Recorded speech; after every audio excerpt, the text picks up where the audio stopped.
Have you noticed that your grocery bill keeps going up, but your cart looks emptier? Or that a cup of coffee costs double what it did a few years ago? You aren't imagining it.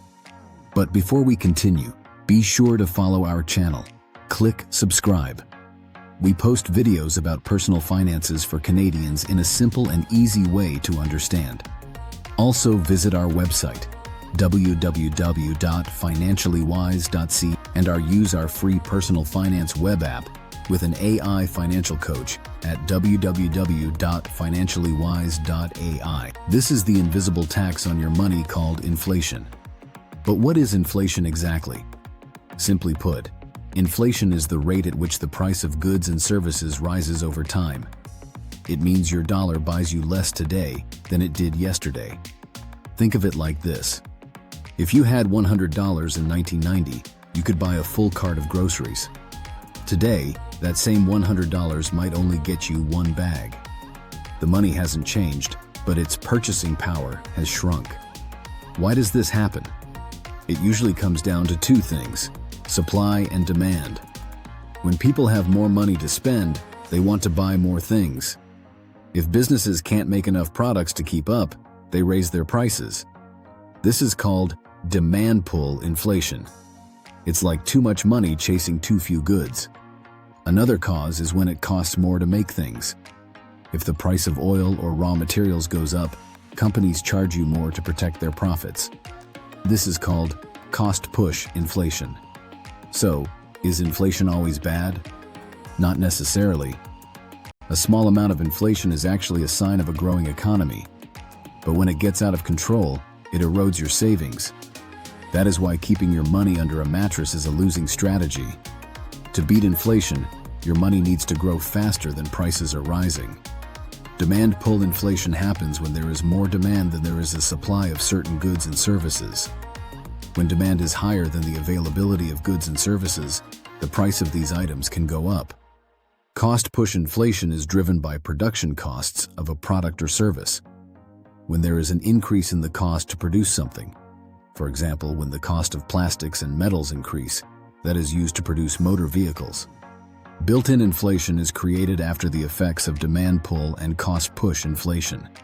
Workers may start to demand higher wages to keep up with the higher costs of living. However, in order to maintain the profits they have been making, the companies will increase prices of the products and services they make and offer.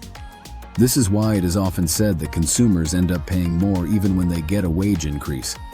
The purchasing power of Canadians' income can be affected if the cost of living increases as a result of inflation, and they may need to create a game plan to help their money go further. Impacts from inflation could mean that first-time home buyers may need to look at saving more for a down payment before they can enter the housing market. It could mean that you need to save more before you retire, which might mean you have to keep working longer. It could mean that the cost of education increases, so students finish university and college with higher debt levels. It could mean that Canadians are forced to use credit cards to purchase their daily and monthly necessities. These impacts could also mean that Canadians might look for ways to save on their everyday shopping like groceries. While Canadians may not have direct control over inflation, there are some strategies that could help lessen its impact. Budgeting. Review your budget to find areas where spending could be reduced and saving or investing increased. For example, you need to budget to cover essential needs first and reduce or remove expenses for items that are not essential. Identify where your money comes from and where it goes. Diversifying investments. Over time, inflation can have an impact on investments. Diversifying your investment portfolio can be a useful tool to help reduce inflationary risk on your long-term investments. Seeking alternatives or purchasing on sale. When faced with price increases, consumers can try to find better deals or explore alternative brands or products that may be on sale. Instead of buying Nike, purchase Reebok. Instead of buying the fancy bread, buy the no-name. Reduce or consolidate debt.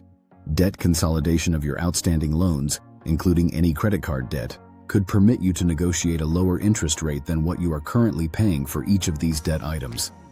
This could help decrease the overall amount you are paying. Thank you. Watch this video next. Like, comment, and subscribe.